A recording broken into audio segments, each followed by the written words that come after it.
What's up people, Marjake79 here. So as you can see by the title of the video, I'm here to give my take on the 2019 version of The Lion King. So a quick little recap on me. If you didn't know, I mean if you follow this channel, you know that The Lion King, the original The Lion King, the one that came out in 1994, the animated version, is my favorite movie of all time. There's no argument, there's no discussion about it. It's been my favorite movie. You know, the only movies that I think I've gotten close to like taking over the spot would probably be the Dark Knight and Avengers, the original Avengers Endgame maybe. But you know, The Lion King has definitely stood the test of time to, you know, still be my favorite movie. Like, it started the whole Disney magic in my mind. I swear, you know, The Lion King is one of the main reasons why I go to Disney World every year. It's what it is. So that leads us to the 2019 remake of The Lion King. How did I feel about it? Just, you know, and with the title, was it a failure? I went into this movie not expecting it to take the place of the original movie. I think the standard that movie set, I think, was impossible to live up to. But that's not to say that at least the new version couldn't at least capture some of the magic, which in some ways I believe it did. I'm going to get into some of these viewpoints here of why I think in some ways it failed and how in some ways it was a success. So start off with the most obvious thing here, Circle of Life, the song. Did I like the 2019 version of the Circle of Life better than the 1994 version? No, I did not. But even though it was exactly the same music that played, the voices from 1994 to 2019, I prefer the 1994 version voice. I don't know their names, I'm sorry. I think it was just more powerful, more passionate, and that version of the song is just, I think the voice performer was just more skilled and coexisted with the music a little better. And maybe that was because, you know, back in 94, maybe the music was correlated to her voice a little bit better, and the 2019 version just tried to mimic what that last voice did. I think she did a decent job. But definitely, and it's not to say that it's a bad version either. It's really good, but I just think that the 1994 version is more powerful. That leads us to Mufasa. Let's go ahead and let's get Mufasa out of the way. So James Earl Jones voices Mufasa again in the 2019 version. I think without him that the movie couldn't even have existed, because there's no way I could ever picture anybody doing the voice of Mufasa other than James Earl Jones. So I'm just very gracious that he was still alive and healthy enough to be able to do the lines for the role. But in saying that, I definitely think he sounded a bit old, and that's not like a critique on his portion, because I think he's going on like 80 years old, you know. So obviously he can only do so much, but this is a review and people are going to critique it, and that's just obviously his performance of his younger self in 1994 was more powerful than the 2019 version. Just some of the delivery of the lines when he's talking to Simba, or like during the final scenes when he's talking to Scar. No, it was just more. The delivery in the 1994 version was just more passionate, and just the lines were delivered better than the 2019 version. It's just, and I hate being critical of that so much. I really do, but it's just me being honest. Because, you know, James Earl Jones, I mean, he's obviously one of the best voice actors of all time. I mean, he gave us Mufasa and Darth Vader, for God's sake.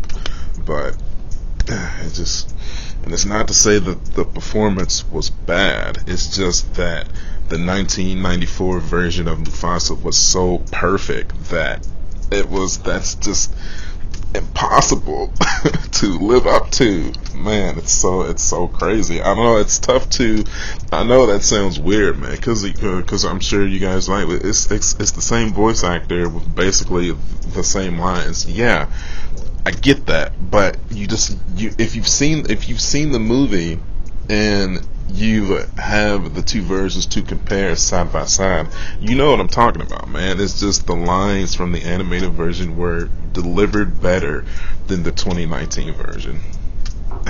Yeah, man. Yeah. So that leads us to Scar.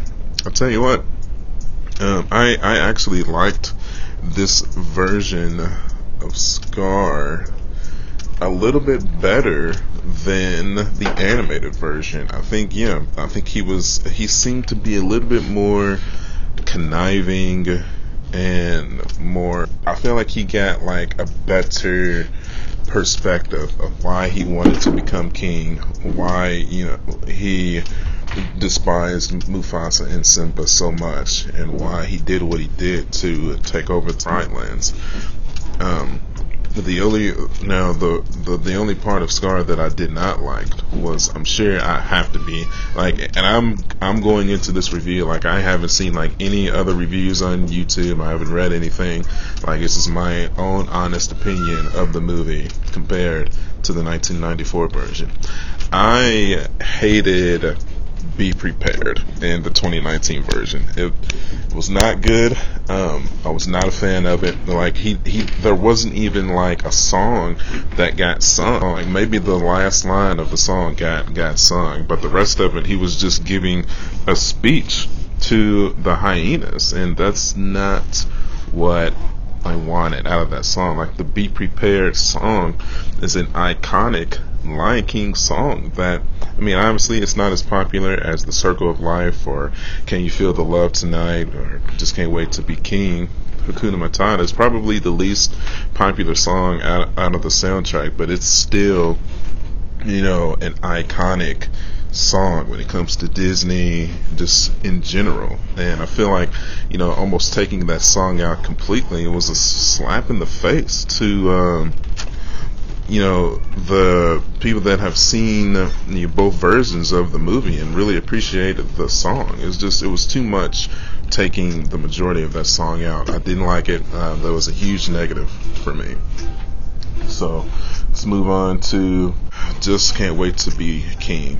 The kids from the 2019 version did a really good job. Being able to do the voice parts and the singing voices was brilliant, especially Simba. I feel like he did a really good job representing the singing voice specifically really well. Definitely. I have no qualms about the singing parts of Just Can't Wait to Be King. Now, the whole sequence of Just Can't Wait to Be King, in the animated version, when they're flipping across the animals and the monkeys and the elephants and all that stuff, I think that was done better than the 2019 version. I get it, it's a more realistic approach in the 2019 version, and I guess the animation hasn't come far along enough to represent that scene from 94 100%. So that's why I definitely have to give the nudge to the 94 version of the animated Just Can't Wait to Be King portion. So let's compare the elephant graveyard scene and fight scene with the 94 version to the 2019 version. Honestly, man, I think I prefer the 2019 version of that whole scene compared to the 94 version. I feel like they fleshed out the character dynamic of the hyenas a bit more. I can't think of the main hyena's name, but she was really, the leader of the pack of the hyenas, and like her dialogue, really, helped put a more serious tone to the hyenas. I think the three from the 94 version definitely had a more comedic effect. So in some ways, I actually do prefer the '94 version to the 2019 version, because I mean, it's either you like the more comedic effect or the more serious effect. And now that I think about it, man, the Whoopi Goldberg hyenas, man, was really, really good. And I don't know, it just, and the 2019 version was so serious at times. It's like it kind of took away the magic that was the hyenas of the '94 version. So actually, I take that back. I prefer the '94 comedic elements of the hyenas too. Cactus butt, like that's not even there in the 2019 version. That's not there. So yeah, I know the '94 version just keeps on winning, man, and but that's why we're going through this one at a time, right? So let's move on to the Stampede scene, the iconic Mufasa's death. Again, I prefer the '94 version. Again, just there's just something about the animation effects of the emotions on the lions' faces. Like, just when Scar ran to tell Mufasa that Simba was down there, like about to get run over by the Stampede, like the fear in his face, or the fear when Simba saw the Stampede coming, I guess you just can't represent that well in the 3D animation that was used in the 2019 version. And that is critical. That is so critical. Like, just those emotional facial images, it still gets plastered in my mind. Like, every time I think about that movie, just the fear, the anger, the rage. It's tough, man. It's tough. And I get it. Like, they did. It's still, and that's not to say that it's not a beautiful movie. It's still one of the most beautiful movies I've ever seen in my life. I mean, that's right up there for like The Jungle Book, Avatar. It's up there, man. But just with The Lion King, there's just such an emotional impact with the characters that's an integral part to leave out, to not incorporate a better version of the faces into the characters. It's almost like the lions were too realistic. I don't know. I know that sounds crazy, but you have to have that to add more passion to the scene. Yes. And just the whole after the scene and Mufasa gets knocked off and he passes away, just Simba trying to wake him up, and he's not realizing that he's passed on. That scene is still as sad as ever. I mean, honestly, I get teared up every time I watch it. Any version of it, there's not any version of that scene that is not emotionally overwhelming, for sure. It's definitely was as emotionally overwhelming from the time I was 5 when I seen the original to the time now I'm 31 seeing the 2019 version. That scene will always be one of the most emotional movie scenes I've ever seen in my life. So good job with that one, definitely. So let's move on to Timon and Pumbaa and the whole Hakuna Matata. Again, I prefer the '94 version of Hakuna Matata compared to the 2019 version again. And that's not to say that Seth Rogen and the other guy didn't sing the song well. I just prefer the '94 version. And I know I sound like an old timer, like, God, this guy is old. He likes all the old stuff better. It is what it is, man. It is what it is. I just think I prefer the more singing style of the songs more so than the bringing in just the talking and the comedic elements of the song. Now, when it comes to comparing the voices, definitely Timon and Pumbaa, I prefer the animated voices. Simba's voice kind of the same token. I could take either one of them. And then, I think it gets explained a little bit better on how Simba was able to coexist on that plane with all the rest of the animals, because in the animated version it just makes you think that it's just him, Timon, and Pumbaa, where in reality it's a whole herd of animals that live in that plane of grasslands and jungle. So I really like that part. That part was cool. So and that takes us to Beyonce's Nala. So definitely when after the lions grow up, the movie definitely shifts in viewpoint to where half of the movie is about Nala and half of the movie is about Simba. And I get it, man. I understand it. I don't really have an issue with that. It just is not how the original movie was portrayed. So if you're a dedicated fascist to the 1994 version, basically this is the part of the movie where you're probably going to have a huge issue, because it really focuses a lot on Nala. And that's not to say that the movie doesn't focus on Simba too as well.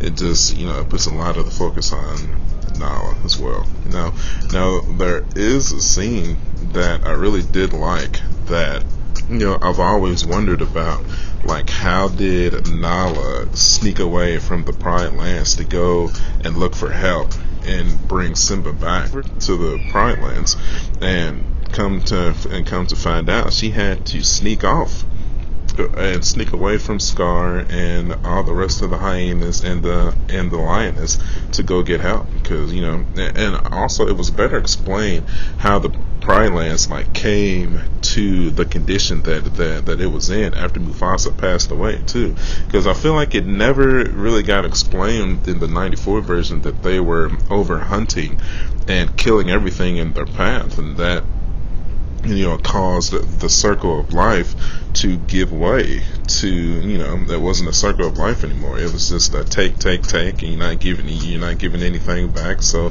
the whole land is going to go to crap. So I liked that they explained that portion of the story better. So I really appreciate that. But once she gets away, and she tries to attack Pumbaa, that scene is pretty similar. Oh yeah. Now they did add a new song, the In the Jungle, the Lion Sleeps Tonight song. So I really do like that inclusion of that song. It was like a full version of that song instead of just the one couple of lines from the original. So that was cool. I really like that. So and then that takes us to another gripe I have with the movie and the singing voices. Okay, it's Beyonce, right? So we all know that Beyonce is the queen of R&B currently. There's no denying it. We all know it. Yeah. So her singing voice is so good that it makes the rest of the singing voices in the film just seem so insignificant. And I know that sounds crazy. It's but it's Beyonce though, so that makes it better then, right? Not necessarily, because she's such a professional. She's so skilled in her art form. It's almost like, and the Childish Gambino, he did the best he could. He did the best he could. But him singing a duet with Beyonce and Can You Feel the Love Tonight was so weird to me, because the vocal talent of the two compared is here to here, so it makes the song not stand right. You at least have to get two singers that are at least near the same singing level to have that make sense. It's like a really good singer and then a subpar singer singing an iconic song together, and it just didn't work for me. I don't know. I just don't know, man. It didn't work. I prefer the original. And I know that I might get bashed for that, but I don't care, man. And if you really listen to the song, you know what I'm talking about. It's just, I don't know. And it's not bad. It's just not good either. So with that, let's head back into how Beyonce's performance is not just a singer, but how is her voice acting skills as Nala. It's average. I'm gonna say average, man. It wasn't. I don't think that she was necessarily bad, but definitely I prefer Nala's voice actor from the original compared to her. It was just a lot of lines that just were just weird, forced, like the lions attack. Ugh, just really just cringy. I don't know, maybe it was just the script, maybe it was the script. Maybe she's just not that good of a voice actor. Maybe it's just her voice. Maybe her voice is just clearly meant for singing. I think that's what it is, man. I think that she's just a masterful singer, that her voice acting and just her acting in general, like you would expect it to be perfect, like her singing, and I think that's what shoots her in the foot. It's just not on. It's not there. It's just it's not there, man. For what this movie was supposed to be and what it's supposed to represent and the stakes that was set for this movie, her voice acting skills is just not, they're just not there. And I'm sure she went to like some acting classes, like coaches, the whole nine. That's great. It shows. It's definitely an improvement over Obsessed. I'll definitely give her that. Because that movie was awful. So, but it's for this, and just jumping from that to the Lion King, Lion King and Disney fans are going to demand perfection.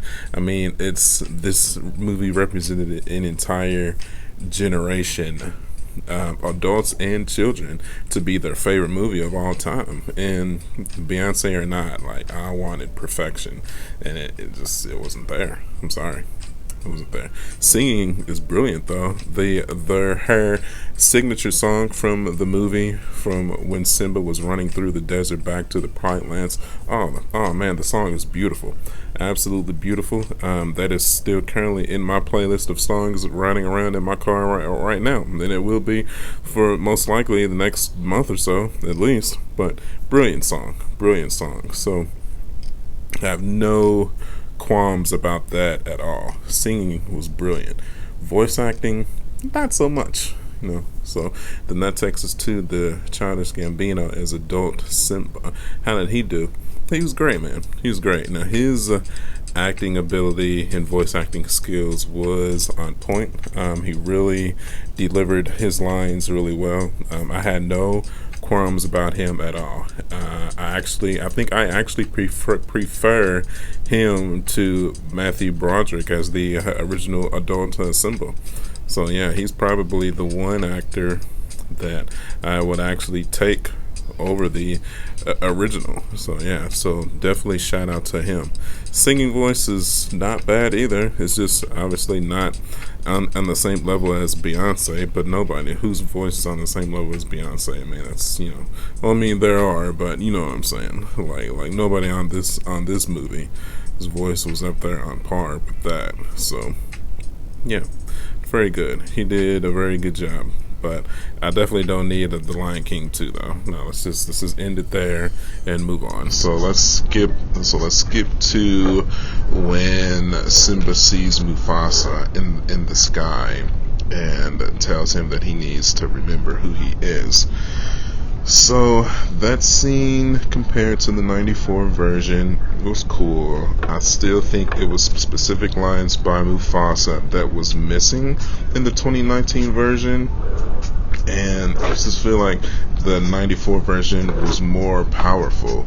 Like, I don't know, I feel like how he was talking to Simba, he was flat out, he gave him the business. He's like, you have forgotten who you are, you have become somebody that you were not meant to be. and in this way you have forgotten me. I feel like all that was omitted from the 2019 version. It's like they wanted to keep it a little more sensitive, I guess, than not be so harsh on him. But I don't know. I didn't really like that though, because they really needed. I feel like they really needed to keep that scene the same word for word, and they didn't do it. So it's unfortunate, man. It's unfortunate. So now, if we're comparing the final battle of the two movies, I really do prefer the 2019 version of the final fight compared to the 94 version. It was more, I feel like the choreography, the Pumbaa like ramming into the hyenas, there was a really big Nala versus the head hyena, and the Simba versus Scar fight. I feel like those sequences really did a better job of explaining and doing the fight better than the 94 version. That's probably the main portion of the film that I really did like over the 94 version. So yeah, man. So all in all, I definitely still prefer the 1994 version. That will always be my favorite movie. So the 2019 version is a good complementation to the 94 version. It's not a bad film at all. It's definitely not a bad film.